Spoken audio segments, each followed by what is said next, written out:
endepan. Benar tak kata yang endep kalau untuk Rasulullah tu, walaupun tak makan minum, tak kata yang endep. Ya, tinggi kalau, agung kalau, hebat kalau. La ilaha illallah Muhammad Rasulullah SAW. Untuk ini kami minta kepada rekan-rekan yang sekiranya lancar bisa baca maulud ya ulami, agak ngerapat ke depan, bantu maca. Odon jatuh dan Odon maju Sarip, Habib Sarip. Kami nak nyuruh tak lemak yang aso lancar bil barokah, boleh maju ke kanan, boleh ke kiri, boleh. Al-Fatihah wa qira'ah Maulid Ad-Diya'ul Lami lil Imam Al-Habib Al-Barakah Syekhana Maulana Murabbi Arwahna Al-Habib Imam Umar bin Muhammad bin Salim bin Hafidh. نوينا بقراءة هذا المولد بما نوابه صاحب المولد بما نوى آباؤنا أصلافنا مشايخنا معلمينا بقراءة مولد الحبيب صلى الله عليه وسلم بأي مولد كان خصوصا نوينا بمناخ بن عمر إن اجتماع بقراءة مولد يعلم إن تعليم المولد وما نوى أبو أصلافنا وما نوى صاحب المقام. الله يدخل نياتهم في نياتهم أعمالا في أعمالهم أخلاقا في أخلاقهم أدبهم الذي صالح جالبة لكل خير دافية لكل شر لنا ولكم جميع المسلمين وإلى حضرة النبي محمد صلى الله عليه وسلم. فاتحة. أعوذ بالله من الشيطان الرجيم. بسم الله الرحمن الرحيم. الحمد لله رب العالمين الرحمن الرحيم مالك يوم الدين إياك نعبد وإياك نستعين اهدنا الصراط المستقيم صراط الذين أنعمت عليهم المغضوب عليهم ولا الضالين آمين. يا ربي صل على محمد يا ربي صل عليه وسلم.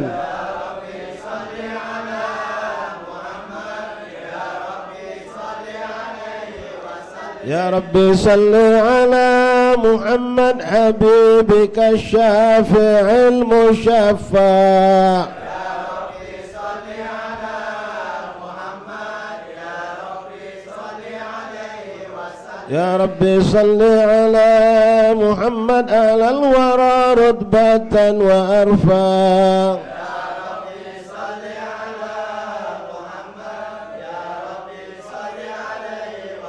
يا ربي صل على محمد أسمى البرايا جاها وأوسع. يا ربي صل على محمد يا ربي صل عليه وسلم. يا ربي صل على محمد واسلك بنا ربي خير مهيا.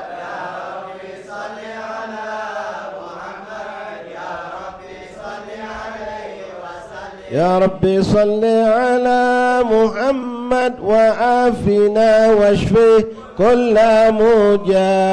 يا ربي صل على محمد يا ربي صل عليه وسلم. يا ربي صل على محمد واصله القلب واعفو وانفع.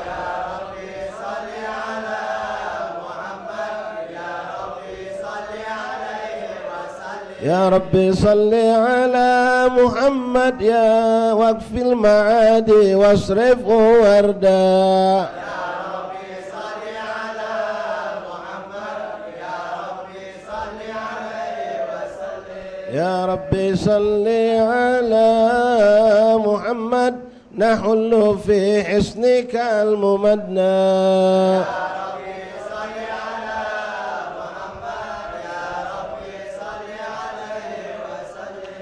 يا ربي صل على محمد ربي ارضى عنا رضاك الأرفع. يا ربي صل على محمد يا ربي صل عليه وسلم. يا ربي صل على محمد واجعل لنا في الجنان مجمع.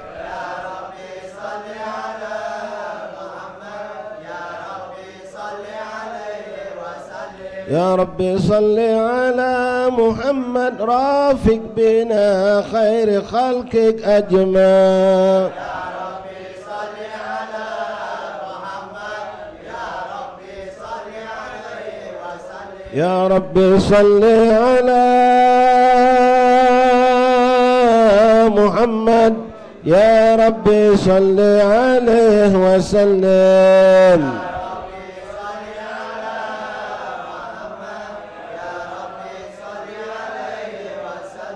اللهم صل وسلم وبارك عليه وعلى آله. أعوذ بالله من الشيطان الرجيم. بسم الله الرحمن الرحيم. إنا فتحنا لك فتحا مبينا ليغفر لك الله ما تقدم من ذنبك وما تأخر ويتم نعمته عليك ويهديك صراطا مستقيما وينصرك الله نصرا عزيزا.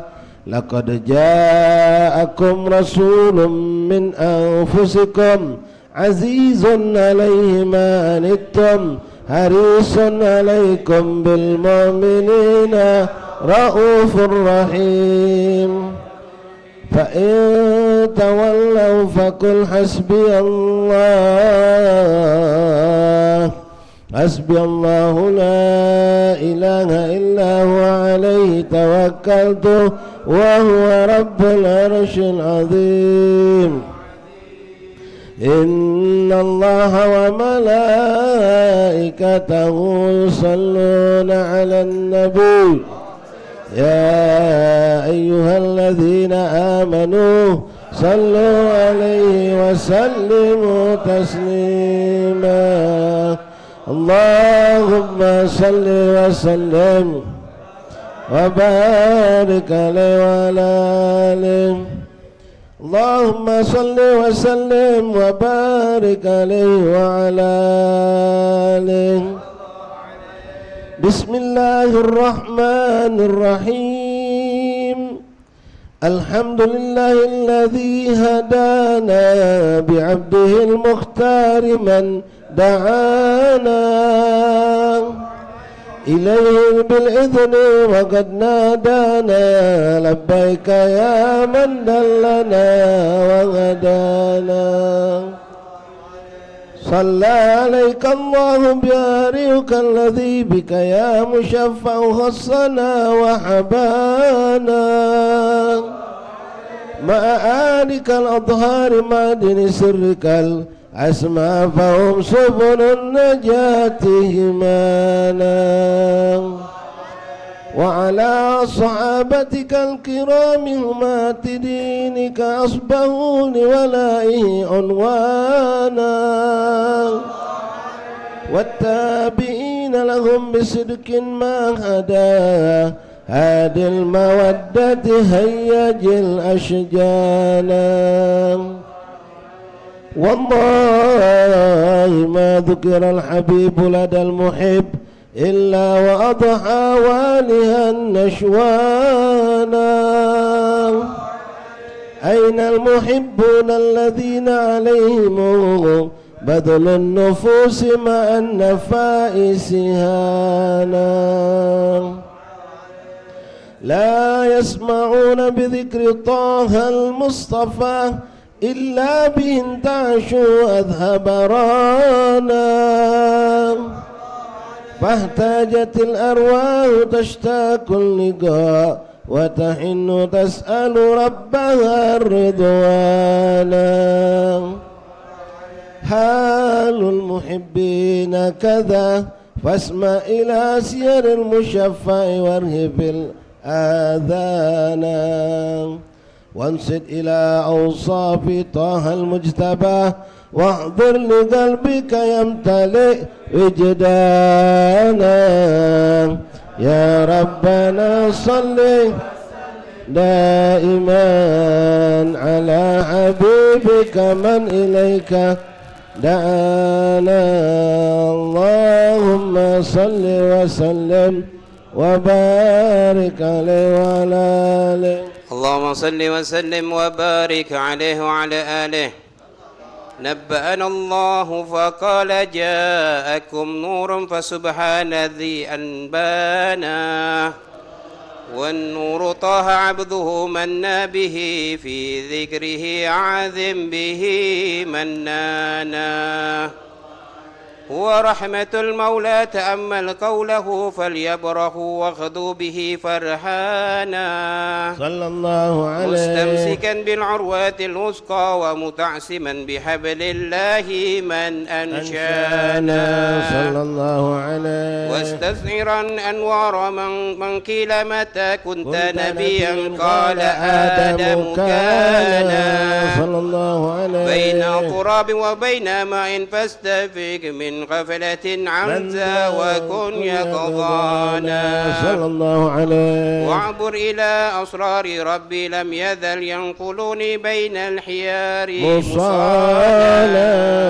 صلى الله عليه لم تفترق من صعبة إلا أنا في خيرها حتى برودي أنا صلى الله عليه فأنا سيار من حيار قد خرجت من نكاح لي إلهي صانا صلى الله عليه ظهره الله حمار حطراه وما برك مثله إنسانا صلى الله عليه وبحبه وبذكره والنصر والتوقير رب العرش قد أوصانا يا ربنا صل وسلم دائما على حبيبك من إليك دعانا اللهم صل وسلم وبارك عليه وعلى آله اللهم صل وسلم وبارك عليه وعلى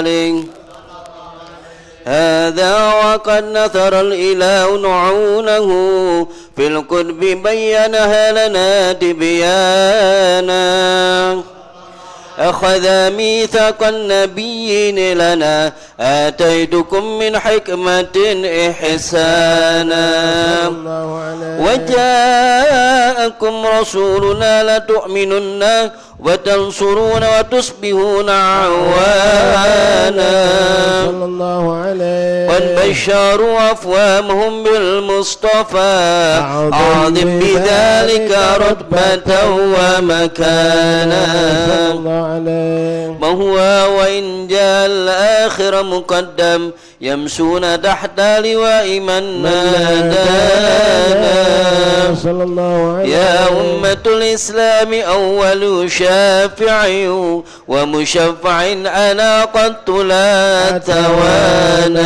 صلى الله عليه حتى أنادى ارفع واسلا تعطى وكل يسمع لقولك نجم بحرك بانا صلى الله عليه ولواء حمد الله جل بيدي ولأول آمي أنا الجنانا وأكرم الخلق على الله أنا فلقد حباك الله منه حدانا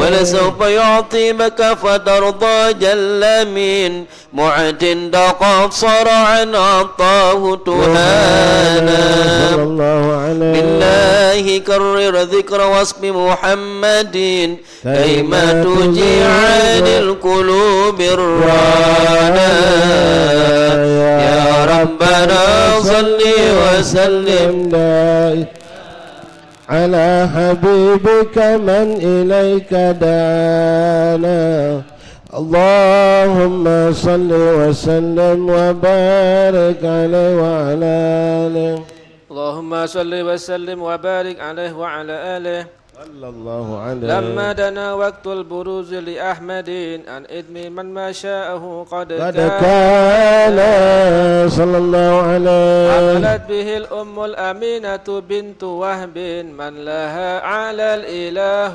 مكان صلى الله عليه بوالد المختار عبد الله بن عبد المطلب رأى البرهان صلى الله عليه قد كان يغمر نور طه وجهه وسار إلى الابن المسون عيانا صلى الله عليه وهو ابن هاشم الكريم شهم بن ابن فناف بن كسي كان صلى الله عليه والده يدعى حكيما شأنه قد اعتلى عزيز بذلك شانا صلى الله عليه واحفظ أصول المصطفى حتى ترى في سلسلة أصوله عدنانا صلى الله عليه فهناك كف واعلم برفعه إلى إسماعيل كان للأب معوانا صلى الله عليه وحينما حملت به آمنة لم تشك شيئا يأخذ النسوان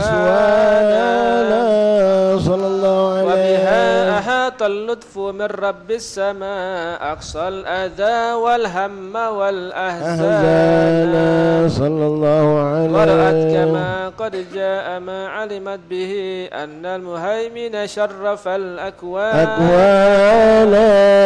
صلى الله عليه في بطنها فاستبشرت ودنا المخاض فأطرعت رضوانا سبحان الله والحمد لله ولا إله إلا الله والله أكبر سبحان الله والحمد لله ولا إله إلا الله والله أكبر سبحان الله والحمد لله إله إلا الله والله أكبر سبحان الله والحمد لله ولا إله إلا الله والله أكبر ولا حول ولا قوة إلا بالله العلي العظيم في كل لحظة أبدا عدد خلقه ورضا نفسه وزنة عرشه ومداد كلماته وتجلت الأنوار من كل الجهات فوقت ميلاد مشفع حانا الله عليه فجر أبرزت شمس الهدى ظهر الحبيب مكرما ومصانا صلى الله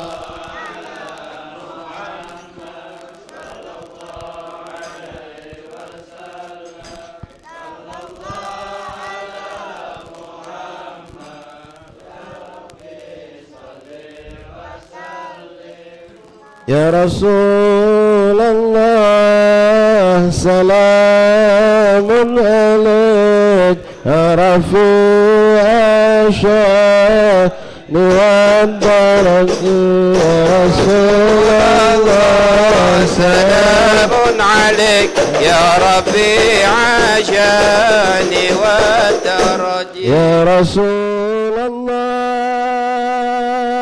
سلام عليك يا رفيع الشان والدرج يا رسول الله سلام عليك يا رفيع الشان والدرج يا نبي سلام عليك يا رسول سلام عليك يا حبيب سلام عليك الله الله صلوات الله عليك يا نبي سلام عليك يا رسول سلام عليك يا حبيب سلام عليك الله الله صلوات الله عليك أبرز الله المشفع صاحب القدر المرفع فما لا نور نواه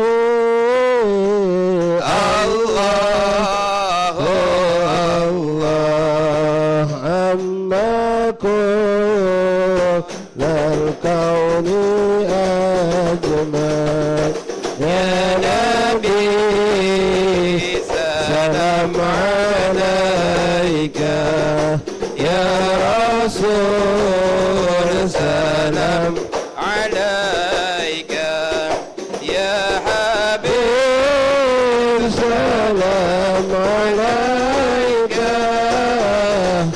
الله الله صلوات الله عليك نكست أصنام شركين وبلا شرك تصدى ودنا وقت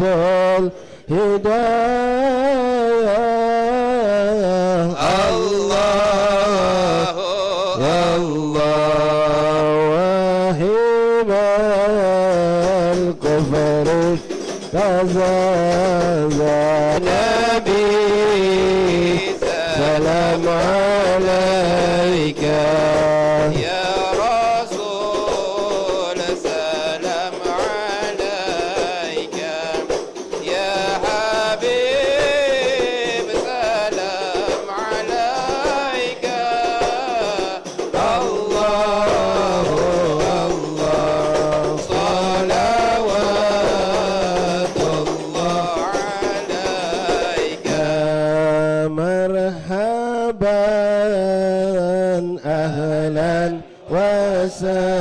وسهلا بك يا ذا القدر الأرفع يا إمام أهل الرسالة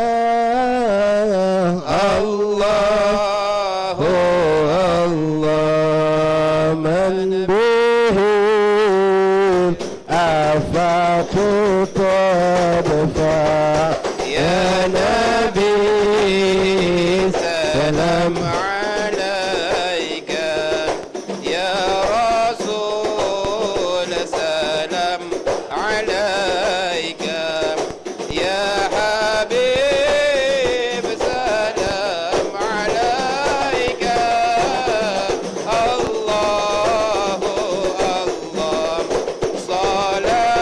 صلوات الله عليك مرحبا أنت في حشر ملاذ مرحبا لك كل الخلق تفزع مرحبا مرحبا يا نور عيني مرحبا مرحبا جد الحسين مرحبا وينادونا ترى ما مرحبا قد من حول الأفضل مرحبا مرحبا يا نور عيني مرحبا مرحبا جد الحسين مرحبا فلها أنت فتسجد مرحبا وتنادى شفاعة شفاعة مرحبا مرحبا يا نور عيني مرحبا مرحبا جد الحسين فهو صلى مرحبا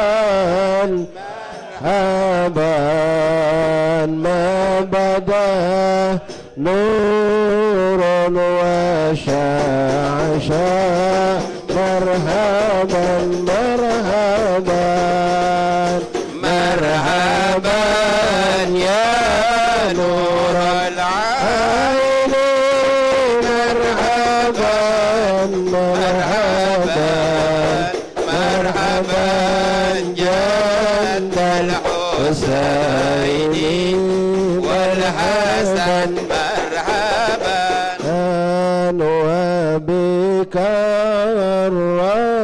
الرحمن نسأل مرحبا مرحبا وإله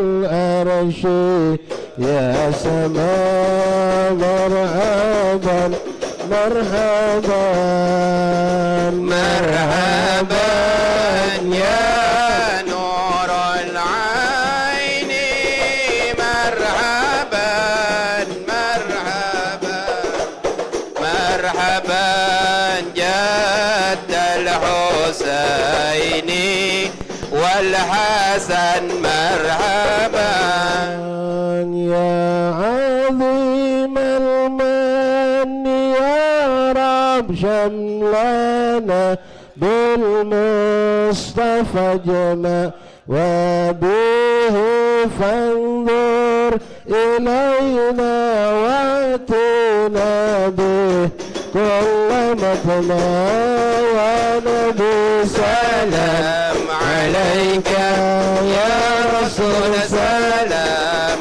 عليك يا حبيب سلام عليك صلى عليك وكفينا كل البلايا ودفاء الآفات وارفع وسكينة يا رب أغثنا بها يا هبة وهنا يا نبي سلام عليك يا رسول سلام عليك يا حبيب سلام عليك صلوات الله عليك صلى الله على محمد صلى الله عليه وسلم صلى الله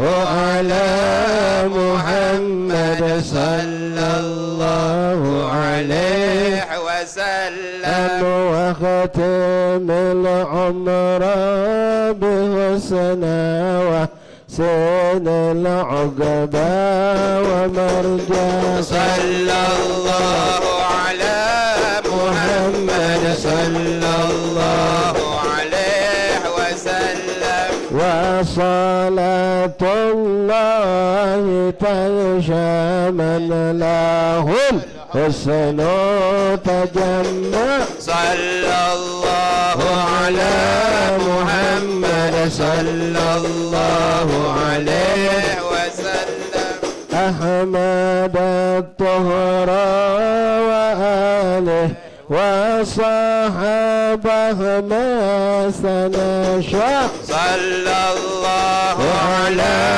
محمد صلى الله عليه وسلم صلى الله على محمد يا رب صل عليه وسلم اللهم صل وسلم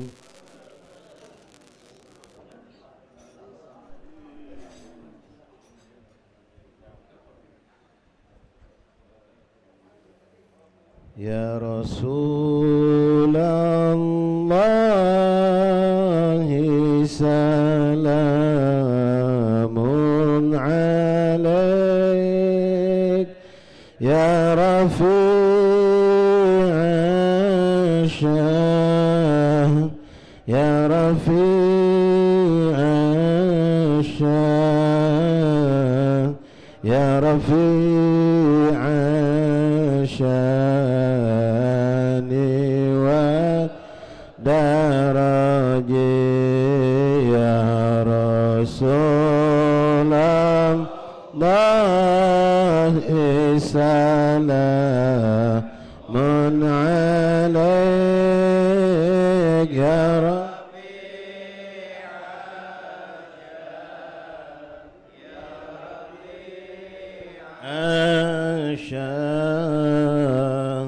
يا رفيع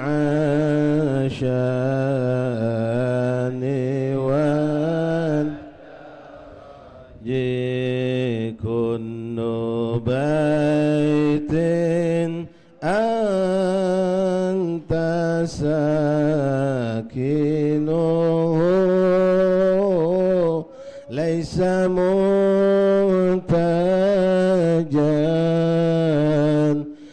ليس محتاجا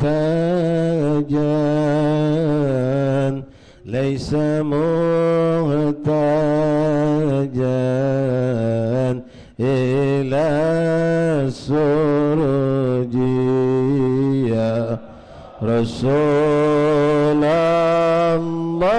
الله سلام عليك يا رفيع الشان يا رفيع الشان يا رفيع الشان والدرج ومريض أنت عائده قد أتاه الله قد أتاه الله قد أتاه الله بالفرج يا رسول الله سلام عليك يا رفيع الشان يا رفيع الشان يا رفيع الشان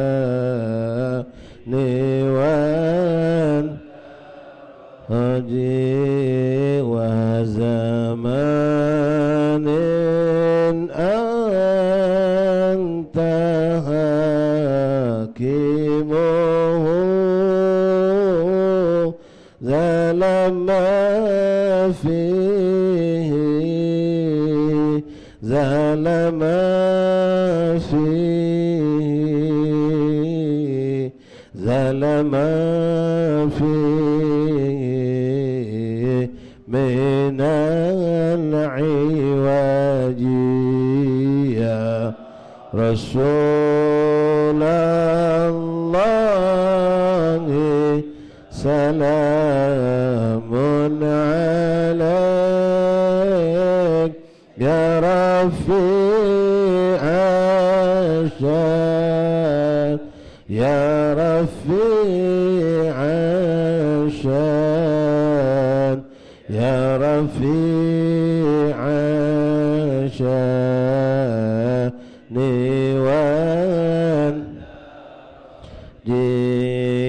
وجهك الميمون هجتنا يوم تأتي الناس يوم تأتي الناس يوم تأتي الناس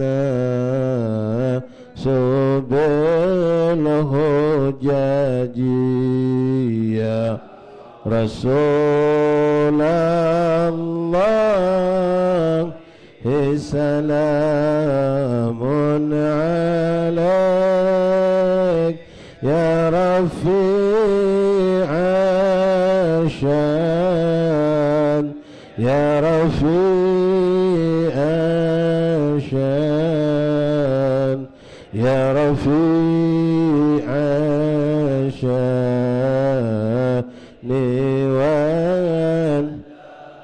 والرجي فجزاك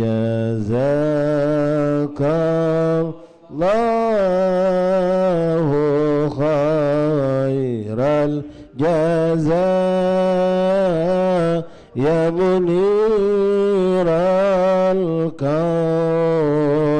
يا منير الكون يا منير الكون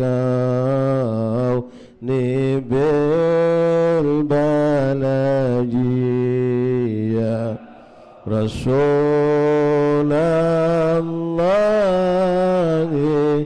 salamun alaik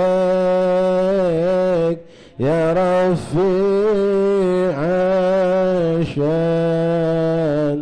ya rafi'ashan ya rafi'ashan niwan raji kullu yawmin nartaji farajan rabbi ajil min rabbi ajil min rabbi ajil min kabil faraji ya Rasulullah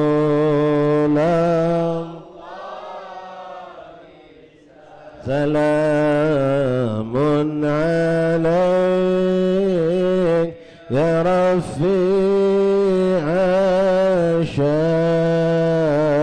ya rafi'ashan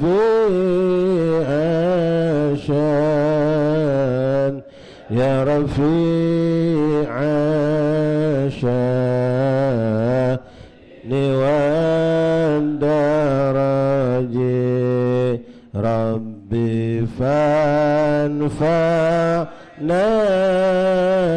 bibarakatihim wahdina al-husna wahdina al-husna wahdina al-husna bihurmatihim ya Rasulullah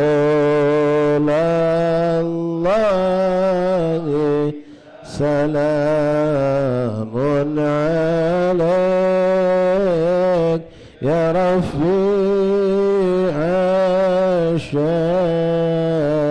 ya rafi'ashan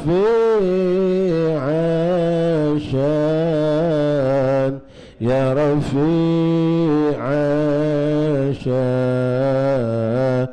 niwan raji wa amitna fi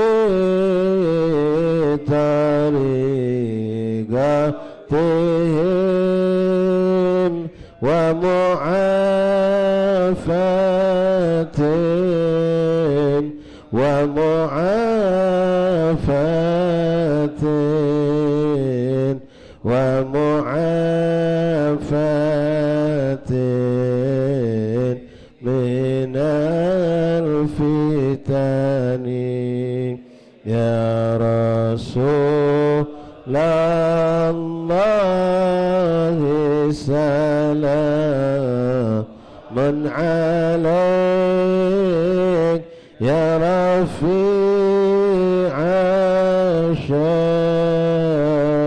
ya rafi'ashan ya rafi'ashan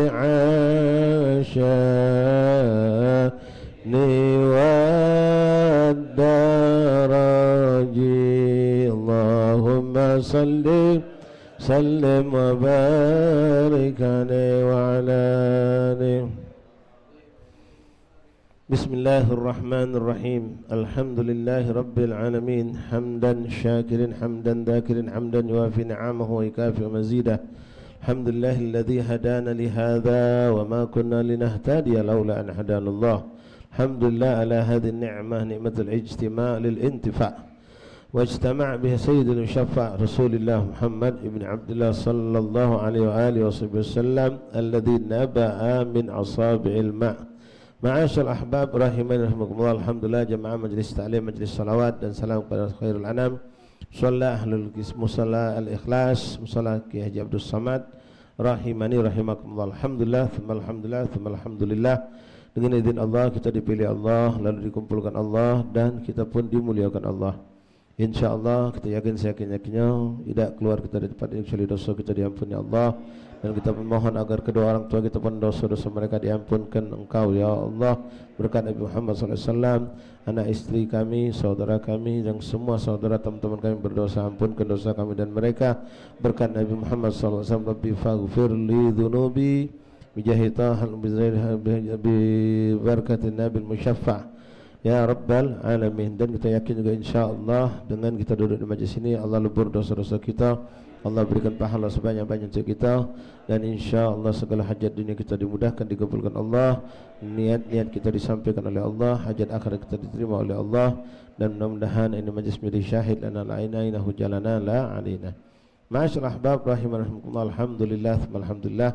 Pada malam pembukaan majlis kita isi dengan melaksanakan maulid Nabi SAW, yang hakikatnya setiap kita majlis juga adalah maulid Nabi Muhammad SAW. Karena setiap yang kita lakukan di majlis ini, di setiap malam Rabu pada Isya adalah membaca salawat dan salam kepada Rasulullah.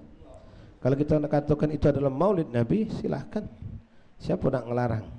Ya, kalau kita sebut itu maulid Nabi. Sekarang begitu banyak di negeri kita orang bikin maulid formal, tanpa baca salawat, tanpa baca maulid. Ya, cuma manggil qori, penceramah, sambutan, disebut maulid Nabi SAW. Nah, apalagi kita yang setiap saat majlis selalu Allahumma salli wa sallim wa barik ala man ismuhu Sayyidina Muhammad SAW. Nak dikatakan baca salawat itu adalah maulid Nabi, silahkan. Semua yang berhubungan Rasulullah kita angkat dengan niat kita masing-masing. Apalagi selanjutnya kita pun bacakan tentang hadis-hadis Rasulullah SAW, tentang fadail amal, tentang kelebihan umat Rasulullah SAW. Kitab yang kita baca, kitab Khasa'is Ummatul Muhammadiyah, khususiyah yang Allah berikan untuk umat Nabi Muhammad SAW. Begitu banyak yang sudah kita dengar. Alangkah beruntungnya kita, alangkah mulianya kita ikhwan menjadi umat Rasulullah, umat Nabi Muhammad SAW. Begitu sangat kita dimanja oleh Allah. Dari apa yang pernah kita baca dari kitab Khasa'is Ummatul Muhammadiyah yang dikarang disusun oleh Imam Al-Arif Billah Ad-Da'ilullah Al-Muhaddith Al-Muslim Habibana Syekh Masyayikhana Al-Habib Muhammad bin Alwi bin Abbas Al-Maliki. Di antara khususiyah umat Rasulullah adalah Nabi pernah berkata, man hamma bihasanatin walam ya'mal biha kutiba lahu hasanah kamilah. Ini khususnya untuk umat Rasulullah. Siapa yang ada keinginan, punya niat, pengen melakukan suatu kebaikan, tapi tidak mampu dia lakukan, maka Allah tidak sia-siakan keinginan niat dia tadi. Allah catat baginya pahala sempurna. Mungkin sebagian ikhwan kita ada yang kemarin pengen pergi ke Solo, tapi dengan takdir Allah belum berangkat. Apakah kita sia-sia? Tidak. Kalau memang niat kita kemarin benar, bukan maaf cuma nak melok-melok baik, kebetulan ada yang nak mayari, kebetulan hotel disiapkan, oh, niat buruk itu. Niat memang tahu niat itu apa, tujuan aku nak ke mana. Ya, ini kan tak lama lagi cidodol pula. Ngapain ini? Iya, ada yang mayari ustaz. Ya, siap pun hotel pula. Sana ada mobil pula. Niat ente tak apa? Niat kita pergi ke cidodol ngapo? Apa cuma balik bawa kisah, oh gila, kami ni lebih kami datang tadi tahun ini. Kan biasa macam itu kalau balik ya. Orang balik dari hall di Jawa, balik dari acara Maulid Jawa, oh tahun ini kami ni lebih kami tahun tadi. Tak ada tempat lagi, kami sampai pinggir jalan jauh sekian, oh panjang cerita bahai. Ya, yang kita bawa tu pengennya bertambah iman, bertambah mahabbah kepada Rasulullah SAW. Naam, tak ada yang sia-sia untuk gawe seperti itu ikhwan. Pasti dapat, tapi kita pengen dapat tu banyak, apalagi kita datang dari jauh. Kalau cuma kelakar begadang di hotel berdaluan Palembang baik, ngapa-ngapa nak ke Solo, nak ke Jakarta. Ya, benar beda. Begadang sampai dalu lagi, pagi subuh baru tidur. Jauh-jauh numpang di Jakarta, Palembang baik. Tak pakai ongkos. Ya, kalau cuma nak beli kopi, nak beli baju, Palembang banyak. Kita pengen sesuatu yang memang tak kata di Palembang, kita cari di sana. Ya, itu yang kita harapkan, sir rahasia yang ada di tempat itu. Nah, Rasulullah berkata dalam hadis, man hamma bihasanat, siapa yang punya keinginan, punya niat untuk melakukan suatu kebaikan, walam ya'mal biha, tapi tidak digawekannya, tidak sempat. Pengen bangun malam tahajud, ketiduran, kebablasan. Ya, masang alarm, salah pencet. Ya, seharusnya aktif tulisnya tidak aktif, tidak aktif dah hidup. Ya, masang jam beker, baterai habis. Jadi bangun-bangun azan subuh.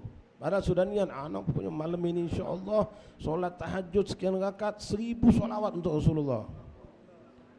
1000 solawat untuk Rasulullah. Anak baca astaghfirullah lil mu'minin mu'minat untuk hadiah buat umat Rasulullah biar Allah ampuni dosa mereka sekian ratus kali. Tak tahunya tidur lewat. Bangun-bangun azan subuh. Subhanallah, engkau umat Rasulullah. Kita umat Muhammad, kata Allah, tak ku sia-siakan niat baik kau. Ku catat nih hadiah pahala sempurna. Seakan-akan kita melakukannya. Faman ya'mal biha, siapa yang melakukannya, maka Allah berikan asra amthaliha, 10 kali lipat pahala, atau sampai 70 bahkan sampai 700 kali lipat diberikan Allah. Ini khusus ya untuk umat Rasulullah sallallahu alaihi wasallam. Tapi tidak sebaliknya. Wa man hamma bi sayyi'atin falam ya'mal biha. Nih lihat kehebatan umat Rasulullah. Sangat dimanja oleh Allah. Dan barang siapa punya niat, punya keinginan untuk bermaksiat, membuat suatu kesalahan, buat dosa, tapi tak jadi digawe kenyo. Tak jadi digawe kenyo. Apa yang diberikan Allah? Kata balahu hasanah kamilah. Allah unjuk pahala buat dia karena dia tak jadi ngawikan buat dosa. Cuma di sini ada pertanyaan ulama menjelaskan, tak jadi itu karena memang nyesal membatalkan, apa tak jadi karena tak jadi itu karena lampu mati misal, hujan deras misal, nak nemui GoPA, sudah janjian di simpang 3 situ, ya jam 10 malam, janjian sudah, subhanallah lampu mati hujan deras, tak jadi, telefon GoPA kan, aku masih di rumah kak, mana pacak mentu hujan deras, marah mamaku, tak jadi, kita juga tak mentu, dia tak mentu, nah yang macam ini tak dapat kata ulama. Ya, tapi wong ini dalam kasih sayang Allah. Ngapa Allah halangi mereka untuk bermaksiat dengan Allah turunkan rahmat tadi. Tak jadi bermaksiat. Tapi kalau dong yang tak jadi nian, pas sudah terpikir Allah lang besar dosa aku, kalau aku tak mati lagi duduk sama dia nak jadi apa aku. Teleponnya rupiah minta maaf malam ini tak jadi gitu. Ngapa kak kapan jadinya? Tak tahu lah kapan jadinya. Depan ketip jadi kayak. Jadinya di depan ke ketip jadi dia. Batal kenyang, nyesel. Nah, yang macam ini hasanah, dapat pahala. Dapat pahala. Kalau memang terlaksana gawe dosa tadi, cuma dicatat 1 dosa. Tapi hati-hati ya ikhwan, usi binafsi wa iqtaqullah, jangan disepelekan pemberian Allah ini. Jangan mentang-mentang Allah nunjuk seperti indah, seperti itu dimanjakan, lalu kita ada apa-apa maksiat sekali, berarti dosa cuma sekali. Ya. Nah, kalau sampai ada orang nyepelekan, maksiat sekali, dosa catat sekali. Kan begitu hadis itu mengatakan, kalau kita bermaksiat, punya niat, punya keinginan untuk bermaksiat, lalu kita lakukan, maka dicatat 1 dosa. Lalu dia sepelekan, maka menyepelekan ini dosa yang kabair. Dosa yang digawe itu kecil, tapi karena dia menyepelekan hukum Allah ini, pemberian Allah, maka dia dapat dosa yang teramat sangat besar. Yang macam ini sulit untuk jadi orang baik, sulit untuk balik kepada kebaikan. Ikhwani rahimani rahimakumullah, banyak hal-hal yang kita sangat dimanja Allah. Dengan bersalawat, dengan berbuat kebaikan, dengan berzikir, bertasbih, maka kita diangkat derajat oleh Allah Subhanahu wa taala. Usi binafsi wa iyyakum bitaqwallah. Mari ikhwan, tidak nunggu maulid. Maulid sudah selesai, musim haul sudah selesai juga, maulid di sini tidaklah mungkin selesai. Bukan berarti kita selesai untuk bersalawat kepada Nabi Muhammad. Usi binafsi wa iyyakum bitaqwallah. Salawat itu sudah pernah kita sampaikan dan banyak hasil menyampaikan. Di antara fadail kemuliaan orang yang bersalawat dan salam kepada Rasulullah, dia telah melakukan suatu bentuk birrul walidain yang teramat agung. Dia telah melakukan birrul walidain yang teramat sangat luar biasa. Kenapa? Dengan kita bersalawat dan salam kepada baginda Rasulullah, maka Rasul mengatakan diutus Allah malaikat untuk menyampaikan salam dari fulan bin fulan, dan disebutkan nama wong tua kita di hadapan baginda Rasulullah. Luar biasa ikhwan. Abak kita orang biasa, bak kita lah meninggal, pergi haji belum, jauh Nabi tak cicip, mayang pas-pasan, kecil nilai ibadahnya. Tapi berkat anak ini bersalawat dan salam kepada Rasulullah, tersebut nama dia di hadapan Rasulullah. Sallu ala Nabi Muhammad. Nama orang tua kita disebut di hadapan baginda Rasulullah sallallahu alaihi wasallam. Ini suatu kenikmatan yang luar biasa. Dan Ingat, hari ini kita melakukan itu, besok pastikan anak kita akan melakukan hal yang sama terhadap kita, bahkan boleh jadi lebih dengan bentuk yang lebih indah, lebih baik, lebih besar lagi. Karena Rasulullah dalam hadis mengatakan birru abakum tabarrukum abna'akum. Berbaktilah kamu kepada orang tua kamu, maka niscaya anak-anak kamu akan berbakti kepada kamu. Ma'asyal ahbab rahimakumullah, kalau orang tua kita maaf bukan muslim, kita berbakti kepada mereka, Allah tak sia-siakan. Allah catat pahala buat kita. Allah berikan segala apa yang pernah Allah berikan untuk kita yang muslim orang tuanya. Segala pahala. Apa yang kita sedekahkan untuk mereka dicatat pahala. Walaupun maaf orang tua kita tadi tak pernah sujud sama Allah, tak ngakui Allah sebagai Tuhan, tapi kedudukan orang tua itu yang dimuliakan Allah Subhanahu wa ta'ala. Kalau kita berbuat zalim sama mereka, tetap dianggap durhaka dan kita dicatat sebagai orang yang berbuat maksiat kepada Allah Subhanahu wa ta'ala. Nah, ini bentuk birrul walidain. Birru abakum tabarrukum abna'akum, kata Rasulullah. Berbaktilah kamu hari ini kepada orang tua kamu, niscaya besok anak-anak kita bakal berbakti kepada kita, dan anak kita, cucu kita, dan seterusnya. Ma'asyal ahbabi rahimani rahimakumullah. Berbuat kebaikan kepada orang lain, maka Allah akan berbuat kebaikan kepada kita. Banyak hadis sudah kita baca, di antaranya nolong wong, ikhwan, itu sunnah Rasulullah. Bahkan kita rasakan kenikmatan balasan Allah di dunia sebelum di akhirat pasti. Sebelum di kuburan pasti.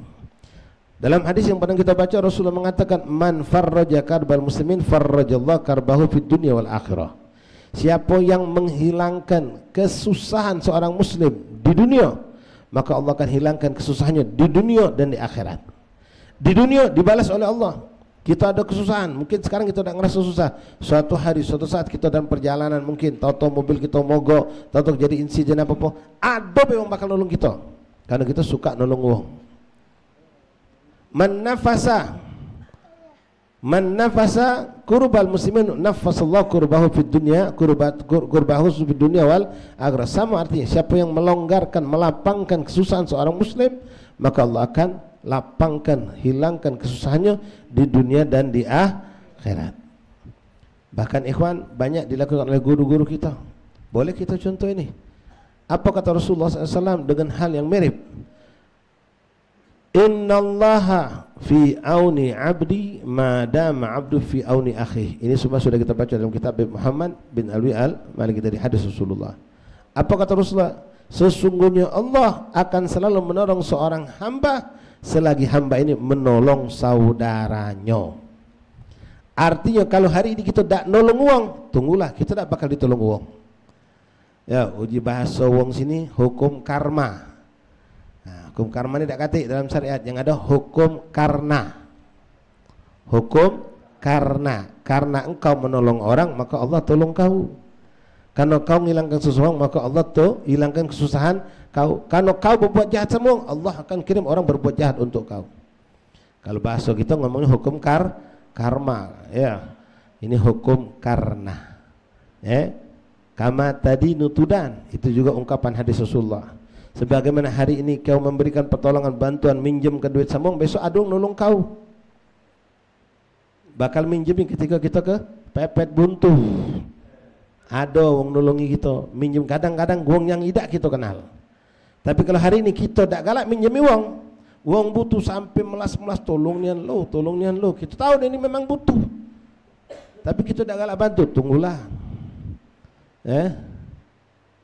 sikok rizki wong kita tahan, 10 wong ditahan Allah untuk nolong kita.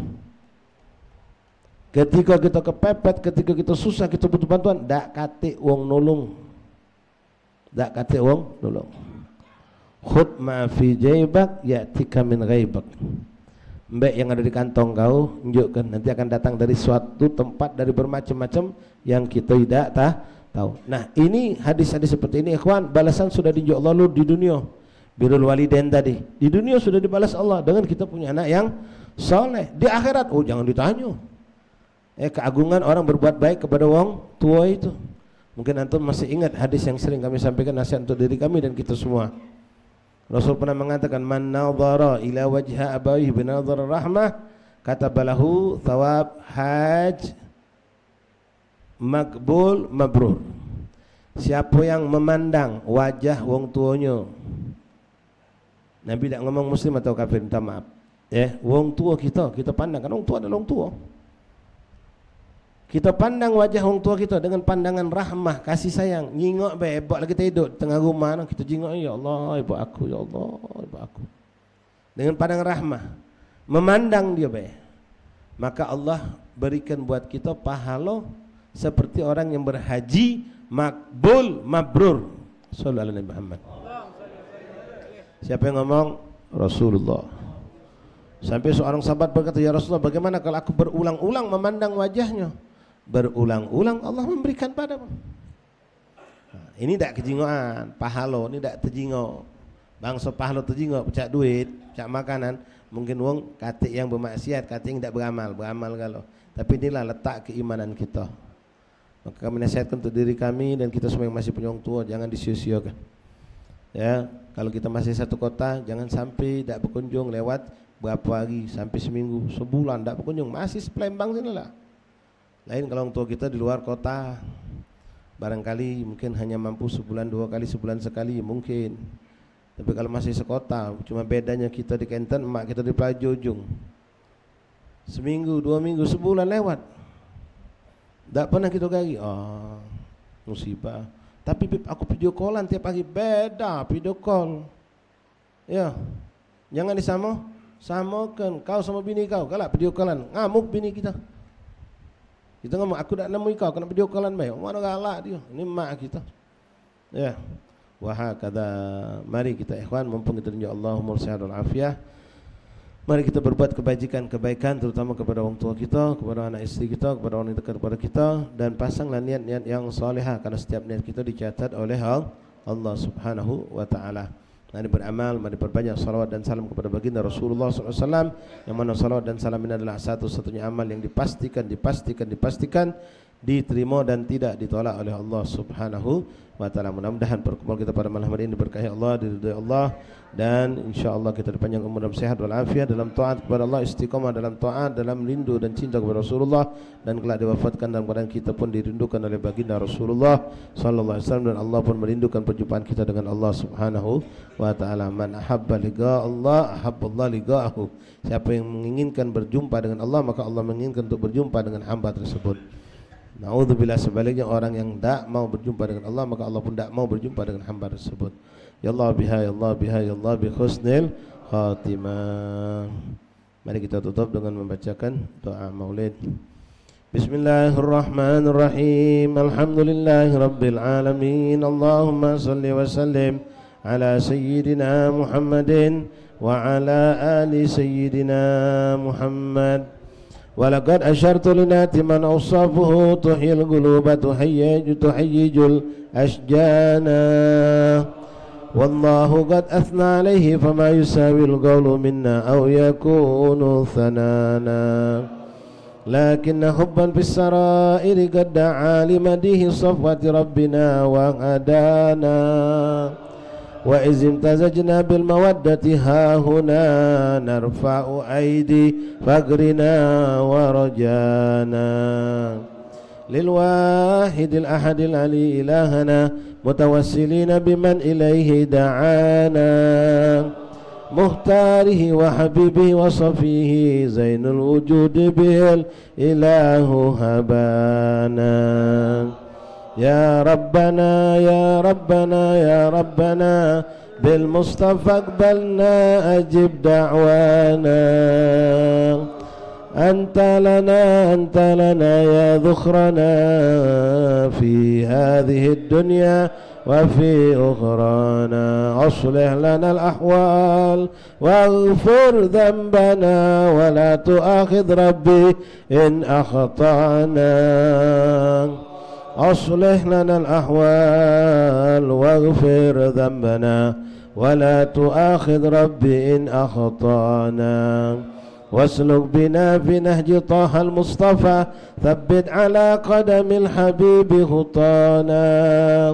أرنا بفضل منك طلعة أحمد في بهجة عين الرضا ترعانا. واربط به في كل حال حبلنا وهبال من ودى ومن والانا.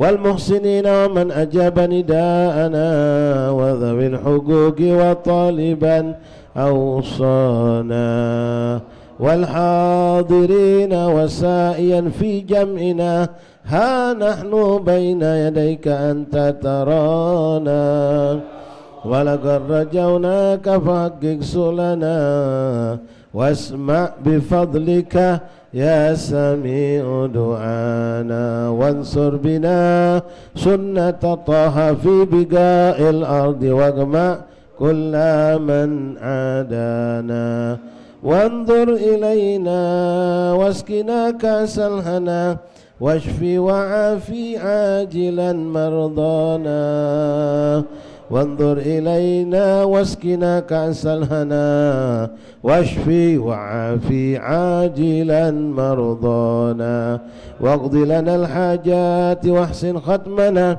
عند الممات وأصلح النقبانا يا رب واجمعنا وأحبابا لنا في دارك الفردوس يا رجوانا يا رب واجمعنا وأحبابا لنا في دارك الفردوس يا رجوانا يا رب واجمعنا وأحبابا لنا في دارك الفردوس يا رجوانا بالمصطفى صل عليه وآله ما حركت ريح الصبا أغصانا سبحان ربك رب عما يصفون وسلام على المرسلين والحمد لله رب العالمين الصلاة والسلام عليك يا سيد المرسلين الصلاة والسلام عليك يا خاتم النبيين الصلاة والسلام عليك يا من رحمة للعالمين ورضي الله تعالى عن أصحاب رسول الله أجمعين سر الفاتحة.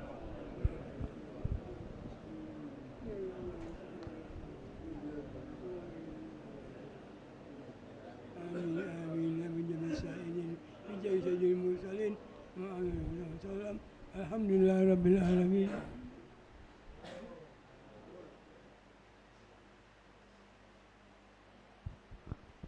Masyaallah ahbab rahimani rahimakumullah.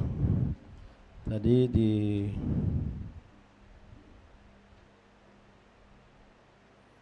Masjid Mu'ara kita ada Fatihah ya setelah majelis yang kami sampaikan. Ada seorang hubabah syarifah Zaitun binti Muhammad bin Syekh bin Syahab dalam keadaan kritis dan barusan kita dapat kabar beliau telah wafat, meninggal dunia. Innalillahi wa inna ilaihi raji'un. Insyaallah nanti kita tunggu kabar jenazah ini kapan disolatkan dan di mana disolatkan, insyaallah saling mengabarkan. Dan di sini juga ada banyak Fatihah syifa, kita bacakan doa syifa dan juga arwah, termasuk juga untuk orang tua kita insyaallah taala. Al-Fatihah binati syifa min kulli da' wal amrad was saqam wal alam susan liman awsana bi du'a syifa.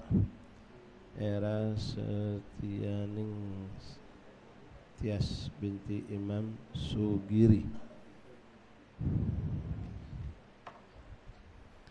Muhammad Marzuki bin Haji Bustam Abu Bakar wa Juliawati binti Suparna, Zahra binti Muhammad Marzuki, Fatimah binti Muhammad Marzuki, Hana Karimah binti Haji Abdul Karim, wa kullu man awsal sya Al-Habib Umar Rafiq bin Habib Ali bin Abdullah bin Hamid Al-Habib Ali bin Hamid wa Ustadzana Habib Nabi Syabakam Salim, wa kullu man awsal min syifa Allah yashfihim shifaan ajilan shifaan la yugadiru saqaman wala alama thumma nuhdiha nuqaddam thawab hadhil qira'ah hadal majlis bi qira'atul maulid sallallahu alaihi wasallam min hadis sallallahu alaihi wasallam khususan ila ruh asy-syarifah Zaitun binti Muhammad bin Syekh bin Syihabuddin wa Rusna binti Munsir Maria binti Haji Abu Bakar Joni bin Syamsuddin wa ila arwah walidina wa walidikum amwatina ammatikum muslimin ajma'in